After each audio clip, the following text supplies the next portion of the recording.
No, Pete, the US is not coming for South Africa.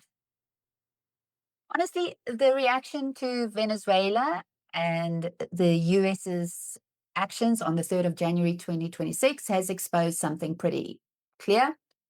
I think most of us knew this. A lot of people aren't actually talking about geopolitics. They're not there to inform their audiences. They're pushing their own politics and their own agenda. And it shows in some cases how little these commentators that people put on pedestals understand about how the world actually works. Now, I am not professing to be an expert, but there are certain things that are just common sense. Spilling the tea, essay, light on the way. Spilling the tea, essay, truth won't fade away.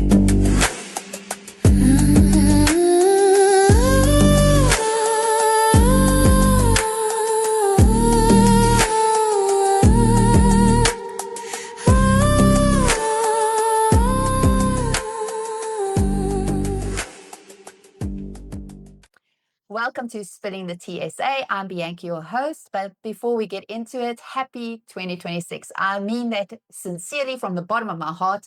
I hope this year brings a bit more calm, better judgment, and fewer people turning global events into fear or wet dreams. Thanks for being here and choosing discussion over outrage. Probably not as exciting, but hopefully you'll hear me out. Now, let's talk properly on this US Venezuela narrative that is being pushed in South Africa. So let me start with stating the obvious. South Africa is not Venezuela, not in how the country is run, not politically, not legally. And saying we're next doesn't make someone informed or brave. It usually means they're skipping context. They are very loud, but also very wrong. What happened in Venezuela happened in a very specific situation. It involved a leader who was already indicted in US courts, a country that the US frames as a narco state. Now, we are not going to discuss rightly or wrongly so. What we're going to focus on is the South African false narrative that is being pushed. And it also involved a government that was largely isolated in its own region. South Africa simply doesn't fit this picture. No matter how you try and squish it in, it's not going to work. Yeah, we still have a constitution that matters, regular elections, courts that function, and yes, we can criticize all those things, a noisy, competitive media, and a government of national unity with more than one party in power. And we also have real political opposition. You don't have to like South African politics to recognize that these things do matter. Countries aren't interchangeable just because people are frustrated or angry or have a certain political agenda to push. This is the part people keep skipping. A lot of the noise around Venezuela isn't coming from serious foreign policy analysis at all. It's coming from bad faith actors. We've got our pod bros, and we have also got the group who have spent years lobbying Washington with exaggerated, selective, and sometimes outright false stories about South Africa. These weren't people trying to fix South Africa. They have never been people that have been trying to fix South Africa since the change in government in 1994. They were trying to sell a narrative about South Africa. They promised consequences. They promised sanctions. They promised international punishment. So let's look at what that lobbying actually achieved. After all the trips to Washington, after the paid op-eds, the media appearances, and the alarmist claims, the outcome was not sanctions. It wasn't diplomatic isolation. It wasn't a Venezuela-style response. What they got was a small, narrow refugee program focused on individual applications and assessed case by case. That's it. No punishment of the South African state, no action against its political system, no collective consequences. An administrative immigration program, not a geopolitical takedown. And that tells you something very important.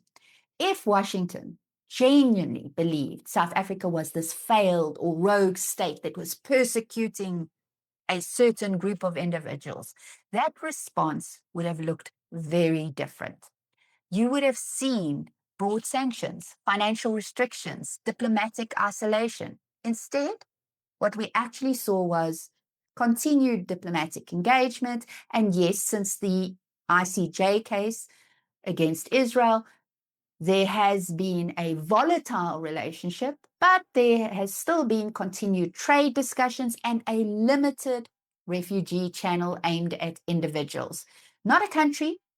That's not evidence of looming intervention. Unfortunately, Chris, I'm so sorry. That's evidence that the most extreme claims did not convince policymakers in Washington. And this is where the dishonesty really shows. Some of the same people whose lobbying failed, and now they have egg on their faces, it failed to produce sanctions, are now pointing at Venezuela and saying, see, this is what's coming for South Africa. No. If their claims had held up, they wouldn't need hypotheticals. They wouldn't need fear-mongering, and they wouldn't need fantasy scenarios. They'd have concrete results, and they don't. Now let's deal with the legislation. And I know there's so many campaigns when it comes to social media campaigns, when there's a piece of legislation coming from some APAC-funded politician in the US, and they keep waving this legislation around. Yes, there are US bills that mention South Africa. None of them are law. None of them automatically sanction anyone. None of them authorize force. And here's where things actually stand. And I think that's what we should be asking is why aren't the same commentators that are rubbing their little hands together and getting very excited about this legislation, actually informing people what the legislation says. So first of all, there's the United States-South Africa Bilateral Relations Review Act. Right now, it's been introduced. It passed a committee stage. It has not passed Congress. It is not law. All it does is call for a review of the United States-South Africa relationship. That review looks at things like South Africa's foreign policy choices, how aligned those choices are with the US's interests, whether existing laws could apply to specific individuals if there's evidence. What it does not do, it doesn't sanction political parties. And this is important because you keep on yelling, the ANC. It will not sanction political parties. It doesn't punish South Africa as a country. It doesn't trigger automatic penalties. A review is paperwork and reporting. It's not a threat.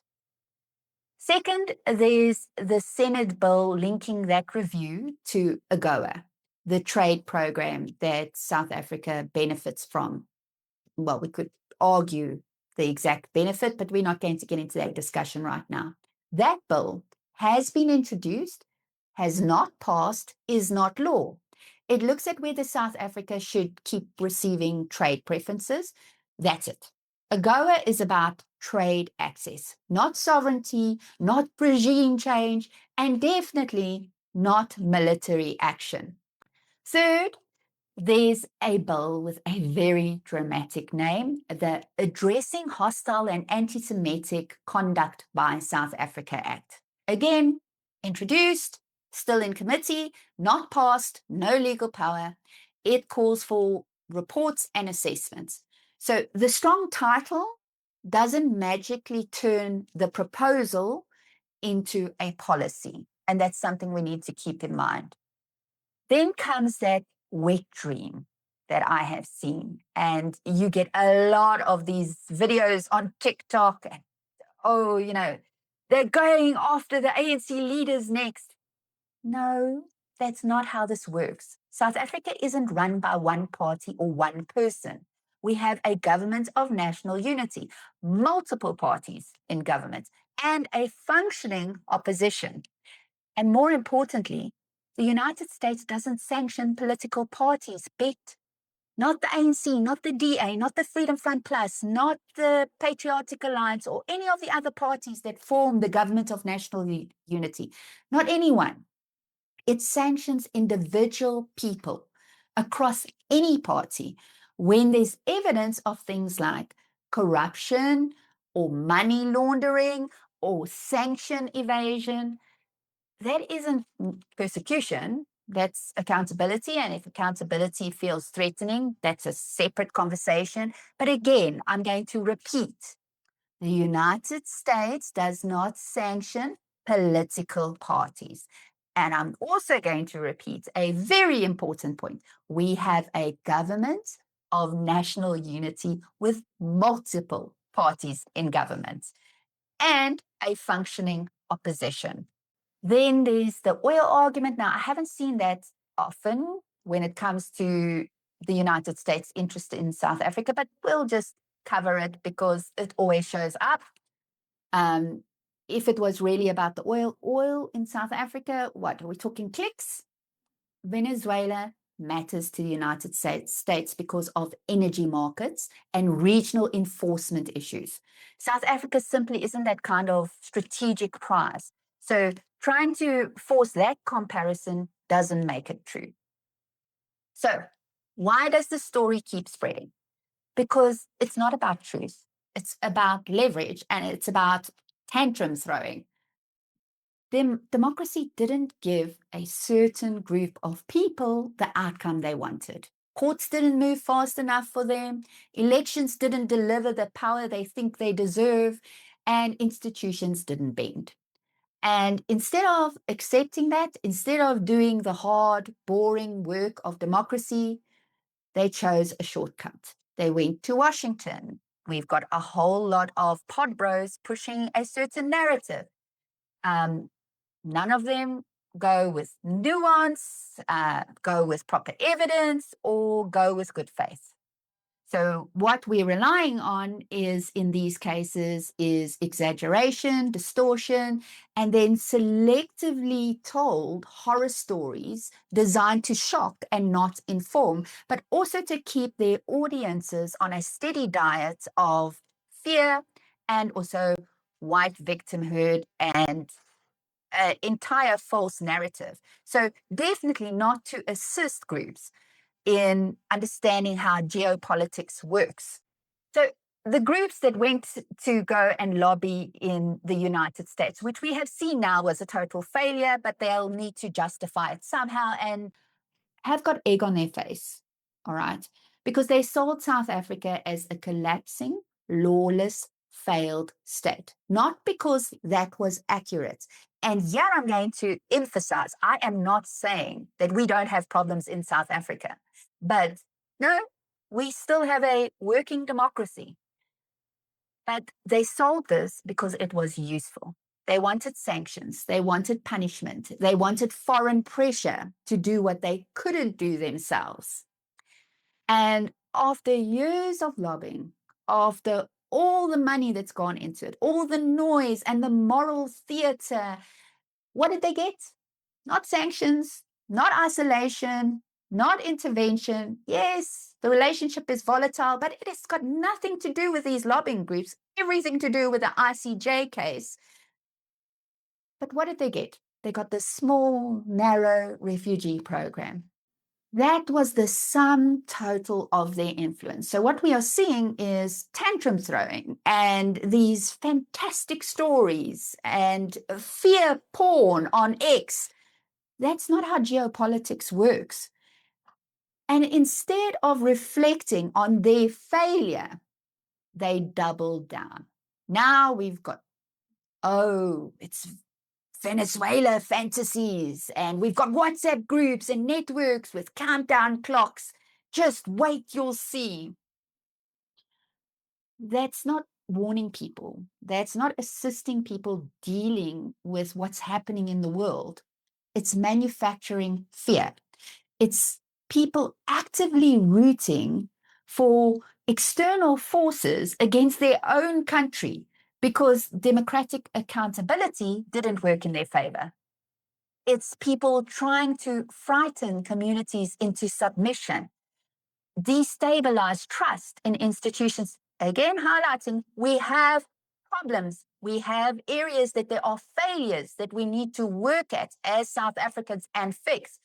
And it was also outsourcing their politics to foreign powers. How weak and pathetic is that? This is not about dissent. It's not activism. It's definitely not patriotism. This is political arson. So lighting fires and then pretending you're just sounding the alarm or you know something. No, you don't, because I am not a geopolitical expert. But what I can tell you is that there are certain things that you should just educate yourself on, and you can educate your audience on too. You cannot claim to care about democracy while trying to bypass it. You cannot claim to care about accountability while undermining courts and elections. And you cannot claim to care about South Africa while lobbying foreign governments to punish it. This isn't geopolitics, it's political failure on your part, dressed up as foreign policy analysis, and it deserves to be called out as such. You are being dishonest. Venezuela isn't a warning shot. What it is, as we watch this political theater play out amongst commentators and lobbying groups, is it is a Rorschach test. You know, those ink blot tests where people see what they want to see. So you will see what you want to see in this particular situation. As we move through 2026, my hope is pretty simple: less panic, fewer fantasies, and more honest conversations. If people want change in South Africa, the tools are still the same: voting, courts, and institutions, not daydreams and fantasies about foreign governments coming into South Africa. Anyway, thanks for listening. Thanks for thinking. And yes to a year of better conversations. Spilling the tea, yes,